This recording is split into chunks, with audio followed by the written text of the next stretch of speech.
Hi, I'm Clara. I'm one of the Biomedical Engineering Technologists here at West Park. And today we are 3D printing a cosmetic prosthetic cover for this lower limb prosthesis model, which will be used as a display piece for when the Para Hockey Canada team comes to visit.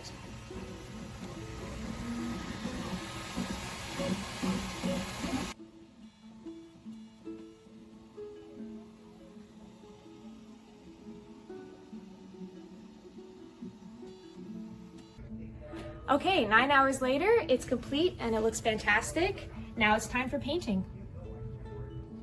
Now the painting's all complete and here's the final product.